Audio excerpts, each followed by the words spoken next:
Hello மக்களே! நம்ம இன்னைக்கு "வில் எட்டர்னல்" அனிமோட 3 எபிசோட பத்தி பார்க்க போறோம். போன எபிசோடோட எண்டிங்ல நம்ம ஹீரோவும், அவனுடைய பிரதரும் அவுட்டர் செக்ட் டிசேபிள் ஆவறதுக்கான ட்ரையல்ல கலந்துக்கலான்னு முடிவு எடுத்திருப்பாங்க. இப்ப அதிலிருந்து தான் எபிசோட் கன்டின்யூ ஆகுது. என்னடா இன்னைக்கு ரொம்ப அமைதியா இருக்கு. ஃபயர் கிச்சன்ல எப்பயும் சத்தம் வந்துகிட்டே தானே இருக்கும். அது மட்டும் இல்லாம அவங்களுடைய டோரும் லாக் பண்ணிருக்கு. கண்டிப்பா அவங்க எந்த ஒரு பெனிஃபிட்டும் இல்லாம எந்த ஒரு வேலையும் செய்ய மாட்டாங்க அப்படின்னு அவங்களோ பேசிக்கிட்டு இருக்க. இந்த பக்கம் பார்த்தா நீ ஒன்னும் கவலைப்படாதடா. என்னன்னாலும் இன்னைக்கு நடக்க போற ட்ரையல்ல கண்டிப்பா நாம தான் ஜெயிப்போம். ஏன்னா நம்ம 2 பேரும் நாம பேசிக்கிட்டு இருக்க. வழியை விடுங்கடா, வழியை விட்டு நகர்ந்து போங்கடா அப்படின்னு யாரோ சொல்ல, என்னடான்னு பார்த்தா என்னடா இந்த கேரேஜ் ரொம்ப லக்ஸூரியஸா இருக்கு.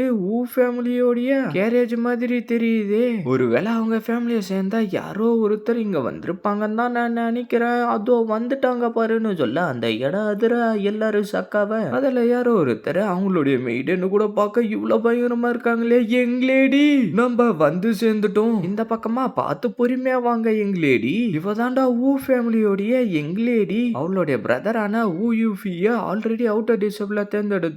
அது மட்டும் இல்லாம இவளும் அவுட்டர் டிசபிள் மாதிரி தான் அவுட்ஃபிட்டை போட்டுட்டு இருக்கா. ஆஹா, அந்த அவுட்டர் செக்ட் டிசபிளோடைய ஸ்பாட் கண்டிப்பா எனக்கு தான் வந்து சேரும். ஏன்னா அது என்னுடையது. எல்லாரும் இங்க கொஞ்சம் பாருங்க. நம்மளுடைய செக்டர்ல இதுக்கு முன்னாடி இப்படி ஒரு விஷயம் நடந்ததே கிடையாது. டேய், நான் கிட்டத்தட்ட இந்த ட்ரையல 10 வருஷமா கலந்துட்டு இருக்கேன். ஆனா இதுக்கு முன்னாடி ஃபயர் கிச்சனை சேர்ந்த யாருமே இந்த ட்ரையல்ல கலந்துகிட்டதே கிடையாது. ஆனா ஃபயர் கிச்சன்ல இருக்கக்கூடிய சாப்பாடுங்க எல்லாம் எல்லருங்களுக்காக இருக்கக்கூடிய ஸ்பிரிச்சுவல் ஃபுட்டு. அதை சாப்பிட்டே இவனுங்க எல்லாம் சக்தி வாய்ந்தவனா மாறிடுவானுங்க. இருந்தாலும் இவனுங்க அவுட்டர் செக்ட் டிசபிள் ஆக விரும்புறானுங்களான்னு சொல்லிட்டு இருக்க. அவனுங்க 3 பேர் எதையோ சாதிச்ச மாதிரி போச கொடுத்துட்டு இருக்கானுங்க. பிரதர், இவ்வளவு பேரும் ட்ரையல கலந்துக்கிறதுக்காக தான் வந்திருக்காங்களா? ஆமா ஜூனியர் பிரதர், இவங்க எல்லாம் ட்ரையல கலந்துக்கிறதுக்காக தான் வந்திருக்காங்க. இதுதான் இந்த பீக்கோடைய ரூல்ஸ். அப்ப சரி, நம்ம இதுல கொஞ்சம் சேஃபா தான் விளையாடணும். சரி, நான் சொன்ன பிளான் எல்லாம் உங்களுக்கு ஞாபகம் இருக்கு இல்ல? எனக்கு நல்லாவே ஞாபகம் இருக்கு. நீ சொன்ன மாதிரியே தான் நான் செய்வேன்னு சொல்ல அந்த ஸ்பெஷல் போர்சஸ் சேர்ந்தவன் குரூப்புக்கு நடுவுல நின்று எல்லாத்தையும் கேட்டுட்டு இருக்கான். அந்த இடத்துக்கு ட்ரையல நடத்துற வந்துட்டு வீக்ல நடக்க போற ட்ரையலுக்கு உங்க எல்லாரையும் வரவேற்கிறேன். நான் எல்லாத்தையும் கம்ப்ளீட்டா ரெடி பண்ணிட்டேன். நீங்க எல்லாம் ரூல்ஸை மீறாம விளையாடணும். ட்ரையலை நான் இப்ப அபிஷியலா ஸ்டார்ட் பண்றேன்னு சொல்ல எல்லாரும் அப்படியே அடிச்சு புடிச்சுக்கிட்டு மேல போக ஆரம்பிச்சுறாங்க. அதுக்கு முன்னாடி என்ன நடந்துச்சுன்னு காட்டுறாங்க. அவுட்டர் செக்டர் டிசபிள் ஆகணும்னு சொல்லிட்டு எல்லாரும் வெறித்தனமா சண்டை போட்டுட்டு இருப்பானுங்க. அதனால நம்ம கொஞ்சம் கவனமா இருக்கணும். சரி, நீ என்ன பண்ணலாம்னு யோசிச்சுட்டு இருக்க? நம்ம வெயிட் பண்ணணும். என்ன வெயிட் பண்ணணுமா? ஆமா, நம்ம இப்ப அவங்கள சண்டை போட விடணும். அப்பதான் ஒருத்தருக்கு ஒருத்தர் மாறி மாறி அவங்களுடைய பிசிக்கல் ஸ்ட்ரென்த்தை யூஸ் பண்ணி சண்டை போட்டு அவங்களுடைய சக்தி எல்லாத்தையும் இழந்துருவாங்க. பாதி பேர் எலிமினேட் ஆயிடுவாங்க. அதுக்கப்புறமா ஃபயர் கிச்சனை சேர்ந்த நாம உள்ளார வந்து ஈஸியா ஜெயிச்சலாம். அதுக்கு முன்னாடி நம்ம ட்ரைனிங் எடுக்கணும்னு சொல்லிட்டு எல்லாரும் ட்ரைனிங் எடுக்க ஆரம்பிச்சாங்க. அப்படியே திரும்ப பிரசன்ட்டுக்கு வந்தா பல காலங்களா நம்ம இந்த ஒரு நாளுக்காக தான் தயாராகிக்கிட்டு இருந்தோம். சரி, நம்ம இப்ப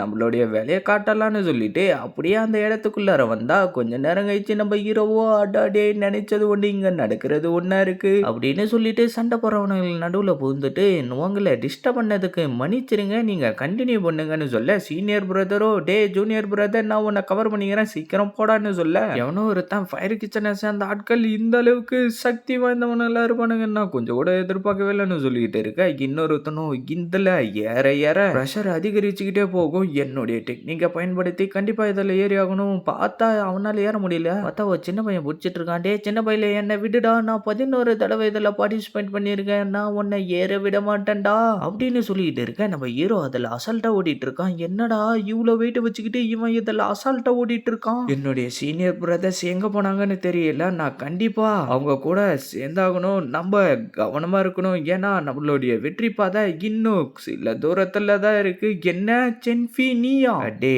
நீங்க எல்லாம் இப்படி ஒரு விளையாட்டு விளையாடுறதுக்கு ஏதோ ஒரு காரணம் இருக்கு. அதனால ஃபயர் கிச்சனை சேர்ந்த நீங்க எல்லாரும் என்ன பண்றீங்கன்னு பாக்குறதுக்காக தான்டா நான் இந்த இடத்துக்கே வந்திருக்கேன். அடே, எதுக்காகடா எங்களை ஃபாலோ பண்ணிக்கிட்டே வர? நாங்க எல்லா ட்ரையலோடைய ரூல்ஸை ஃபாலோ பண்ணிக்கிட்டு தான் எங்க விளையாடிட்டு இருக்கோம். அதனால எங்களுடைய விஷயத்துல நீ தலையிடாத. இன்னைக்கு நீங்க என்ன பண்ணலாம்னு பிளான் பண்ணிருக்கீங்கன்னு நான் தெரிஞ்சுக்காம இங்கிருந்து போக மாட்டேன்டா அப்படின்னு சொல்லிட்டு இருக்க. ஒரு மரத்தோடைய கிளை கீழ வரவும், அப்படியா? முடிஞ்சா இப்ப எங்கள ஃபாலோ பண்ணி வாடா பார்க்கலான்னு சொல்லிட்டு அந்த பிரிட்ஜ உடைச்சு விட, அவனும் தப்பிக்கலான்னு ட்ரை பண்ணி அதுல மாட்டிக்கிறான். டேய் என்ன நீங்க ட்ரிக் பண்ணி ஏமாத்திட்டீங்கடா. வெயிட் பண்ணுங்கடா நான் வருவேன்னு சொல்லிட்டு இருக்க, நம்ம ஹீரோவோ வேற ஒரு இடத்துக்கு வந்துட்டு இத பத்தி தானே சீனியர் பிரதர் அன்னைக்கு என்கிட்ட சொன்னாரு. அவுட்டர் செக்டர்ல இருக்கக்கூடிய என்னுடைய அங்கிள் கிட்ட இருந்து நான் ஒரு விஷயத்த தெரிஞ்சுக்கிட்டேன். பயோ எலிமெண்ட்ரி உட்டன் பேர்லி ஏரியாவுக்கு நீ போயிட்டனா அந்த இடத்துல இருக்கக்கூடிய மட்டு எல்லாத்தையும் நீ கிராஷ் பண்ணி போய் ஆகணும். ஒருவேளை நீ அதுல இருந்து கீழே விழுந்தாலும் சாக மாட்டடா. ஆனா இத பாக்குறப்ப எனக்கு ரொம்ப பயமா இருக்கு. என்னுடைய உயிர் போயிடுமா இதெல்லாம் சொல்லிட்டு நம்ம ஹீரோவோ வேற வழி இல்லாம எனக்கு கிடைச்ச இன்ஃபர்மேஷன் எல்லாம் சரியா இருந்தா நான் இதுல சாக மாட்டேன். என்னுடைய டெக்னிக்கை பயன்படுத்தி கண்டிப்பா அந்த பக்கம் போயிடுவேன்னு சொல்லிட்டு நம்ம ஹீரோவோ ஸ்டெடி நல்ல வேலை இவ்வளோ ஹைட்ல இருந்தாலும் எனக்கு எதுவும் ஆகலன்னு சொல்லிட்டு ஒன்னா தாவி போய்கிட்டு இருக்க. திடீர்னு காத்தடிக்கவும் நம்பாலு கீழே விழுற மாதிரி போக அந்த நேரம் பார்த்து ஒரு பறவை வந்து கரெக்டா அதில் உட்கார நகராத அப்படியே ஸ்டெடியா இருன்னு சொல்லவும் நம்ம ஹீரோவோ ஒரு மாதிரி பார்த்துட்டு அது அந்த இடத்துல இருந்து பறந்து போக நம்ம ஹீரோவோ கீழே விழுற மாதிரி போய்கிட்டு இருந்து என்னால இதை பிடிக்க முடியலையே. ஐயோ ஏமா நான் இன்னும் பல காலங்கள் உயிரோட இருக்கணும். நான் பார்க்க வேண்டியது எவ்வளவு இருக்கு. என்ன நான் இன்னும் உயிரோட தான் இருக்கேன். அது மட்டும் இல்லாம வர வேண்டிய இடத்துக்கும் வந்து சேர்ந்துட்டேனா. 9th ஃபேட்டி நீ ரொம்ப ஆசம். அந்த சைடு போயிட்டியா, வெயிட் பண்ணு நாங்களும் அந்த சைடு வரோம்னு சொல்லிட்டு நம்ம குண்டு பிரதருங்களும் அங்க வந்து சேர்ந்துறாங்க. வெல்டன் 9th ஃபேட்டி நம்ம இப்ப வர வேண்டிய இடத்துக்கு வந்து சேர்ந்துட்டோம். ஜூனியர் பிரதர்ஸ் உங்க 3 பேருக்கும் என்னுடைய வாழ்த்துக்கள். நீங்க இந்த கேட்டை பாஸ் பண்ணி போயிட்டீங்கன்னா அபிஷியலான அவுட்டர் செக்டர் டிசேபிளா நீங்க ஆகிடுவீங்க. அதுக்கப்புறம் இம்மார்டல் பாத்தையும் நீங்க அடைஞ்சிருவீங்கன்னு சொல்லிட்டு இருக்க. நம்ம ஹீரோவோ ஃபைனலா இங்க வந்துட்டோம்னு ஃபீல் பண்ணிக்கிட்டு இருக்க. ஆனா நம்ம வரதுக்கு முன்னாடியே ஃபயர் கிச்சனை சேர்ந்தவங்க இந்த இடத்த புடிச்சிட்டாங்களேன்னு சொல்லிட்டு ஃபீல் பண்ணவும் 3 பேரும் ஒரு மாதிரி சிரிச்சுக்கிட்டு இருந்துட்டு நம்ம ஹீரோவோ அந்த இடத்துக்குள்ளார போற மாதிரி போயிட்டு சீனியர் பிரதர் இப்பதான் ஒரு முக்கியமான விஷயம் ஞாபகம் வருது, அதை முடிச்சிட்டு நாங்க வந்துறோம்னு சொல்ல சரின்னு அவரும் சொல்ல அப்படியே இந்த பக்கம் பார்த்தா எதுக்காக எங்களை கூப்பிட்டீங்க, நீங்க 2 பேரும் கொஞ்சம் அமைதியா இருங்கடா, என்னுடைய ஜூனியர் பிரதர் உங்ககிட்ட முக்கியமான விஷயத்த பத்தி ஏதோ பேசணுமா. எனக்கு இப்பதான் ஒரு விஷயம் ஞாபகம் வருது, என்னால ஃபயர் கிச்சனை விட்டு போக முடியாது. நான் இந்த ட்ரையல்ல பாஸ் ஆயிருந்தாலும் இவங்க எல்லாரும் விட்டுட்டு போறதுக்கு எனக்கு மனசே வரல. இந்த மாதிரி ஒரு கஷ்டமான முடிவை என்னால எடுக்கவே முடியாது. ஆனா எனக்கு மட்டும் எதுக்கு இப்படி நடந்துச்சு, எதுக்கு உண்மையா சொல்லணும்னா அவுட்டர் செக்டர் டிசேபிளா ஆகுறதுல எனக்கு விருப்பமே கிடையாது. அதனால என்னுடைய ஸ்பாட்டை நான் விட்டு கொடுத்துடலான்னு இருக்கேன். என்ன ஆனா இந்த ட்ரையலுக்காக என்னுடைய சீனியர் பிரதர் ரொம்ப கஷ்டப்பட்டு இருக்காரு. சாப்பிடாம அவருடைய உடம்பே குறைஞ்சு போயிடுச்சு பாருங்க அப்படின்னு சொல்லிட்டு கண்ணடிக்கவும் டக்குன்னு அவருடைய வயித்த உள்ளுக்குள்ளார இழுத்துறாரு. நாங்க டாப் 3 ஸ்பாட்டுக்கு வரணும்னு சொல்லிட்டு சாப்பிடாம தூங்காம ரொம்ப ட்ரைனிங் எடுத்துக்கிட்டு இருந்தோம். அதனால ஐயோ பாத்தீங்களா என்னுடைய சீனியர் பிரதர் பசியால மயக்கம் போட்டே விழுந்துட்டாரு. இதுக்காக இவர் ரொம்ப கஷ்டப்பட்டு இருக்காரு. அதனால வெறும் 200 ஸ்பிரிட் ஸ்டோனை கொடுத்துட்டு நீங்க இந்த ஸ்பாட்டை எடுத்துக்கலாம். என்ன 200? நீங்க அவுட்டர் செக்டர்ல சேரத்துக்கு இந்த மாதிரி ஒரு அற்புதமான வாய்ப்பு இதுக்கப்புறம் கிடைக்கவே கிடைக்காது. அதனால இப்பவே நீங்க முடிவெடுங்க. நீங்க அதை கொடுத்துட்டீங்கன்னா கூடிய சீக்கிரத்துல நீங்க அவுட்டர் செக்டர் சேர்ந்த டிசேபிள் ஆயிடுவீங்க. அது மட்டும் இல்லாம இம்மார்டல் கல்டிவேஷனும் நீங்க பண்ண ஆரம்பிச்சிருவீங்க. எல்லாருக்கும் ஒரு விதமான கனவு இருக்கும். உங்களுடைய கனவு இப்போ உங்களுக்கு முன்னாடி இருக்கு. இந்த வாய்ப்பை நீங்க இழக்க கூடாதுன்னு நினைச்சீங்கன்னா 200 ஸ்பிரிட் ஸ்டோனை கொடுத்து நீங்க இதை நிறைவேற்றிக்கலாம். நம்மளுடைய ஃபியூச்சர் இப்ப நம்மளுடைய கையில தான் இருக்கு. அதனால நீங்க முடிவு எடுக்கிறதுல தான் உங்களுடைய இம்மார்டல் கல்டிவேஷன் பார்த்து அடியறது இருக்கு. நான் கஷ்டப்பட்டு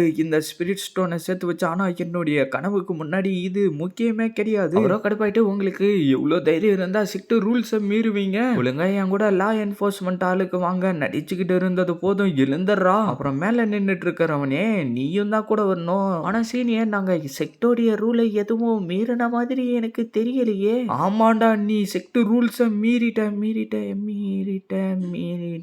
செக்டோடைய ஃபர்ஸ்ட் ரூல் வந்துன்னு சொல்லிட்டு அப்படியே நம்ம ஹீரோவோ செக்டர்ல இருக்கக்கூடிய எல்லா ரூல்ஸை பத்தியும் அவர்கிட்ட சொல்லிட்டு இருக்க ஒரு பயலும் ஷாக் ஆயிரானுங்க. சரி நான் எல்லா ரூல்ஸையும் சொல்லி முடிச்சுட்டேன், இதுல எந்த ரூலையும் நாங்க மீறின மாதிரி தெரியலையே, ஒருவேளை நாங்க மீறி இருந்தா அது என்ன ரூல்னு கொஞ்சம் சொல்ல முடியுமா. ஆமாண்டா நீங்க எந்த செக்ட் ரூல்ஸையும் மீறல. நம்ம அவுட்டர் செக்டோடைய டிசேபிள் ஆகிறதுக்கான ஃபர்ஸ்ட் ஆள் வந்துட்டாங்க. ரெண்டாவதா யாரு வர போறீங்க, அந்த ஸ்பாட் எனக்கு தான் என்கிட்ட 160 ஸ்பிரிட் ஸ்டோன் இருக்கு. ஆனா நான் 160 ஸ்பிரிட் ஸ்டோன் ஒன்னும் டிஸ்கவுண்ட் பண்ணி கொடுக்கறேன்னு சொல்லலையே. இப்ப அடுத்த ஸ்பாட்டுக்கு நான் 250 ஸ்பிரிட் ஸ்டோனா ஏத்திருக்கேன். டேய் வெயிட் பண்ணுங்கடா, அதுக்குள்ளார எங்கடா வரீங்க, நான் தான் முதல்ல இங்க வந்தேன். அதனால அந்த ஸ்பாட்டை எனக்கு கொடுங்க. டேய் இதுல கம்மியான இடம் தான் இருக்கு, அதனால என்னால முடியாது. அந்த ஸ்பாட் ஸ்பாட் என்னுடையது தான். நான் உனக்கு 10 மடங்கு குடுக்குறேன். என்ன 10 மடங்கா? என்னடா யோசிச்சுக்கிட்டே இருக்க? இத நீ எனக்கு விக்க போறியா இல்லையா? நான் இத உங்களுக்கே குடுக்குறேன். நீங்க உள்ளார போலாம் அப்படின்னு சொல்ல அவளும் அந்த கேட்ட தாண்டி உள்ளார வந்துடுறா. அவுட்டர் செக்டர் டிசபிளோடைய செகண்ட் மெம்பர் நம்மளுக்கு கிடைச்சிட்டாங்க. ஒரு நிமிஷம் இருங்கடா, இதுக்காக தான் நீங்க எல்லாரும் இதுல கலந்துக்கிட்டீங்களா? அவுட்டர் செக்டர் டிசபிளோடைய ஸ்பாட்டை நீங்க ஓப்பனா இந்த அளவுக்கு சேல் பண்ணிட்டு இருக்கீங்க. சீனியர் இவங்களுக்கு கண்டிப்பா நீங்க பனிஷ்மெண்ட்டை கொடுத்தாகணும். ஜூனியர் பிரதர் இவங்க எந்த ஒரு ரூல்ஸையும் மீறல, அதனால இவங்களுக்கு என்னால எந்த ஒரு பனிஷ்மெண்ட்டையும் வாங்கி கொடுக்க முடியாது. என்ன சீனியர் பிரதர் ஃபேங், இத ஏத்துக்க உங்களுக்கு கஷ்டமா இருக்கா? ஃபயர் கிச்சனை சேர்ந்த நீங்க எல்லாரும் ரொம்ப திருட்டுத்தனமான வேலையெல்லாம் செஞ்சுட்டு இருக்கீங்க. இந்த ட்ரையலோடைய ரிசல்ட்ல கண்டிப்பா பிரச்சனை நடக்கும் போல இருக்கே. அப்படின்னா இவனுங்கள லா என்ஃபோர்ஸ்மெண்ட் ஆளுக்கு கூட்டிக்கிட்டு போக வேண்டியதுதான். லா என்ஃபோர்ஸ்மெண்ட் ஆளுடைய ரூல்ஸ் தெரியும்ல. டே எங்களுக்கு தெரியும்டா, நாங்க எங்க வேணும்னாலும் வருவோம், எதை வேணும்னாலும் செய்வோம்டா அப்படின்னு பேசிக்கிட்டு இருந்துட்டு நடந்து போயிட்டு இருக்க சீனியர் பிரதர், நம்ம இப்படி நடந்து போய்கிட்டு இருக்கிறதுனால பிரச்சனை வந்துருமோன்னு சொல்லிட்டு இருக்க. இது நல்லதுக்கு இல்ல பாய் எக்ஸோ சேன். அவுட்டர் டிசபிள் ஆகிறதுக்கு தயாராகிறான்னு சொல்லிட்டு அந்த கேட் உள்ளார கடைசிறான். இதோட இந்த எபிசோட் முடியுது ஃப்ரெண்ட்ஸ். மறக்காம வீடியோக்கு ஒரு லைக் போட்டுட்டு ஃப்ரீயா இருக்கிற அந்த சப்ஸ்கிரைப் பட்டனை தட்டி விட்டுட்டு பெல் பட்டன் ஆளு கொடுத்துருங்க. அப்பதான் இதுக்கப்புறம் நான் வீடியோ போறப்ப டக்குன்னு உங்களுக்கு நோட்டிபிகேஷன்ல வரும். மறக்காம இந்த மாதிரி அனுப்பிக்கிற ஃப்ரெண்ட்ஸ்க்கும் வீடியோ ஷேர் பண்றேங்க. நான் உங்க எல்லாரையும் அடுத்த வீடியோவில் பார்க்குறேன். See you guys.